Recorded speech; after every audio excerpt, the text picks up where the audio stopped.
Alors, rien que le titre déjà, on se demande ce qui va se cacher derrière, puisque le livre dont on va parler aujourd'hui s'appelle Le Mystificateur. C'est Marc Mégan qui le signe. Bonjour Marc. Bonjour. Un mystificateur, c'est un faussaire, quoi. Oui, un faussaire, c'est ça. Donc c'est vraiment donc c'est une histoire qui se passe il y a pile poil un siècle. Ça débute en 1924 et donc ce Léon Lequeux va mystifier son entourage, ses pairs archéologues et préhistoriens, en faisant une série de faux, des objets ancrés, des faux masques en bronze, etc. Tout ça pour se faire un nom assez rapidement et se construire une notoriété, mais complètement frauduleuse, quoi. Voilà, c'est ce que vous racontez dans le livre. Vous racontez tout son parcours jusqu'à même des fouilles archéologiques bien plus lointaines et tout. Enfin, il a réussi à tromper tout le monde, en fait. C'est ça, oui. Donc il a un parcours assez singulier. Et pas seulement en Belgique. Hein. Non, il démarre en Belgique à Spienne, près de Mons, où là il va faire des faux objets ancrés dans les minières néolithiques de Spienne qui sont bien connues. Et après il va intervenir aussi au Maroc, où il est envoyé en mission à Casablanca pour retrouver l'Atlantide. Et donc il y a un de ses... Il est persuadé qu'il va... Enfin, en tout cas, il dit qu'il est persuadé qu'il va retrouver l'Atlantide. Il y a un de ses mentors, Aimé Rutot, qui avait fait des recherches pour situer l'Atlantide, donc ce continent mythique et disparu, mythique cité par Platon, et constitue pour certains dans l'Atlantique ou dans la Méditerranée. Et ici, Rutot le situait dans le sud du Maroc plutôt, et donc c'est là que Lequeux va partir. Ouais. Et il va prétendre avoir effectivement trouvé des restes de l'Atlantide, notamment des sépultures et des masques en bronze. C'est lié à une époque, au début du XXe siècle. C'est une époque particulière aussi pour tout ce qui est archéologique. C'est comme c'est son terreau en fait. Oui, mais donc on se trouve dans les années 1920, et donc en 1922, par exemple, il y a la découverte du tombeau de Toutankhamon en Égypte. Ouais. Donc c'est une période avec des très très grosses découvertes, et on sent qu'il y a des amateurs, des archéologues un peu sur le côté, qui jalousent un peu ces grandes découvertes du moment, ouais. Et qui vont essayer de se faire un nom par n'importe quel chemin. Et ici, Lequeux, en faisant des faux objets et en racontant n'importe quoi. Oui, et en explorant pas forcément des contrées lointaines. Je veux dire, il va en expédition même dans nos forêts, dans nos Ardennes, dans nos villages, et il en retrouve des trucs. Enfin, je veux dire, il démarre. On se dit bien que de la manière dont c'est déjà urbanisé au début du XXe siècle, c'est juste pas possible, quoi. Non, il démarre vraiment assez jeune, quand il a la vingtaine. D'abord en province de Liège, dans les vallées de l'Ourthe, de la Vesre, de l'Amblève. Ouais. Il les a toutes explorées. Il a tout exploré, donc il est assez passionné par la préhistoire et donc notamment le néolithique. Ouais. Donc cette période où l'homme va commencer à se sédentariser. Donc et ce qui est assez troublant avec Lequeux, c'est que dans un premier temps, il va faire de vraies découvertes, mais quand on sent bien que ça n'a pas été assez vite pour lui, et donc ça va pas assez loin, quoi. Ouais. Et pas assez loin, et donc il va en rajouter, il va introduire des vrais objets dans la terre pour faire croire qu'il a fait des découvertes, il va en façonner lui-même, et donc voilà, tout ça, c'est vraiment dans le but d'accélérer sa notoriété, et dans un premier temps, il est vraiment reconnu, mais après, d'année en année, on va se rendre compte de la supercherie. Au départ, même, il fonctionne en binôme, il est avec un copain, à un moment donné, un collègue, sauf qu'il lui reproche de trop s'intéresser aux plantes. Lui, ce qu'il veut surtout, c'est creuser, quoi. Voilà, il avait un copain botaniste, Sladen, et c'est vrai qu'ils arpentent les vallées de la province de Liège. Et déjà, à ce moment-là, Lequeux commence à bidouiller, à cacher des silex à gauche, à droite, alors que son copain, lui, est obsédé effectivement par la végétation et la botanique.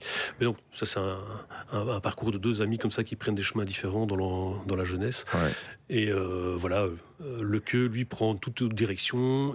Donc il va mystifier en Belgique, au Maroc, mais aussi après en France, où il va commencer à voler aussi plus tard dans les cimetières, dans les églises. Donc voilà, lui qui voulait avoir un grand nom de l'archéologie va finir même en prison à la fin de sa vie. Vous qui êtes à la fois écrivain et historien, donc vous aimez mêler les deux. Ouais. Quand vous êtes tombé sur l'histoire de ce Lequeux?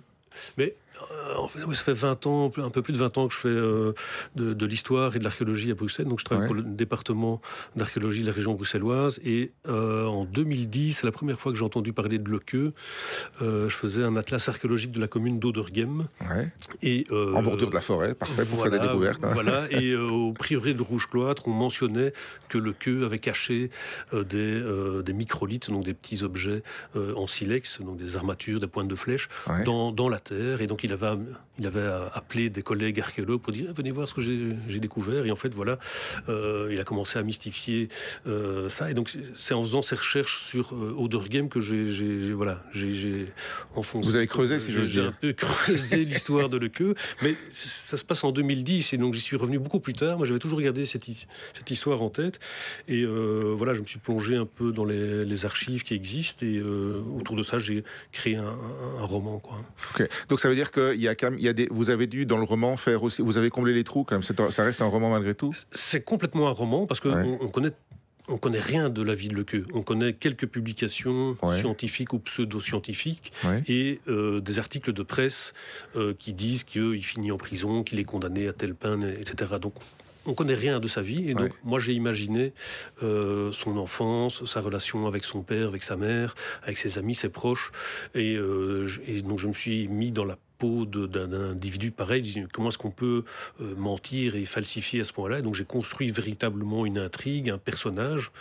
Voilà, Lequeux, c'est sans doute pas lui, mais donc j'ai créé vraiment une histoire basée sur ces quelques faits réels. Mais la trame, quand même, c'est ses péripéties, on va dire. Oui, et donc on le retrouve. Donc la trame, comme je le disais, c'est mensonge en Belgique, au Maroc, en France. Et sur base de ça, j'ai créé une histoire rocambolesque qui n'existe sans doute pas, quoi. Mais voilà.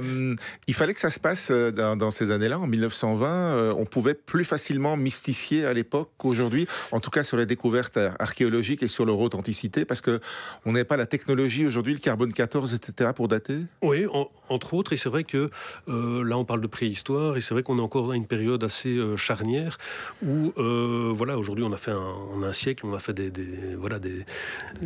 pas de géants en termes de recherche, d'archéologie, de préhistoire, de datation et de typologie, de chronotypologie des objets archéologiques. Et donc à ce moment-là, c'est encore une période un peu, voilà, on est entre deux, ça progresse, mais il y a encore un certain amateurisme chez certains. Et une soif peut-être de la part du public aussi qui va alimenter ça quelque part. Voilà, et donc ça se passe beaucoup dans la presse écrite, dans les journaux à l'époque.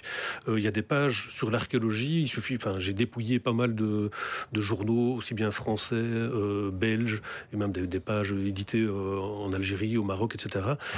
Et on voit qu'il y a un engouement du public pour l'archéologie. On parle dès qu'il y a une petite découverte archéologique, il y a une page dans le journal, et on sent que le public apprécie ça à l'époque. C'est évidemment c'est ça, c'est le terrain fertile aussi pour ce genre de personnage qui avait envie de gloire finalement. Hein. Oui, finalement on parlait de lui presque chaque semaine dans les journaux quand les affaires ont commencé à éclater. Et donc des années de 1924 jusqu'à la fin des années 40, on parle de lui tout le temps, quoi. Donc d'abord en bien, et puis alors finalement il campe la rubrique faits divers après des larcins, etc. Donc, voilà. Une histoire, un parcours étonnant, un nom qu'a priori, je veux dire, le grand public ne connaît pas. Non. Et qu'on va redécouvrir grâce à Marc Mégang. Donc ça s'appelle Le Mystificateur, cet explorateur, donc monsieur Lequeux, qui aura fabriqué vraiment de tout dans sa vie. Alors les pointes de flèche, on peut imaginer, mais il a poussé la technicité à aller assez loin quand même. Hein. Oui, non, mais il a tout fait. Il a donc des pointes de flèche, des figurines humaines, des animaux, des masques en bronze aussi. Donc voilà, il a vraiment fait de tout.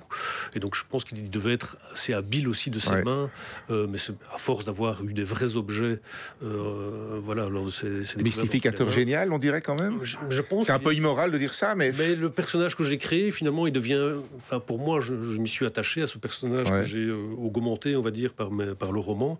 On s'y attache parce qu'il y a une sorte de faille en lui. Hein, donc il est fragile, quoi. Il veut réussir, il est doué, et finalement, il va se faire prendre alors qu'il avait un certain talent, quand même. Hein, donc, il va faire rêver, en tout cas, ça c'est sûr. Et puis après, les gens vont déchanter un peu quand même. C'est un parcours vraiment étonnant. Et puis c'est bien aussi de pouvoir se rappeler des histoires qui se sont passées chez nous, sur nos terres. Merci Marc Mégang. Merci à vous.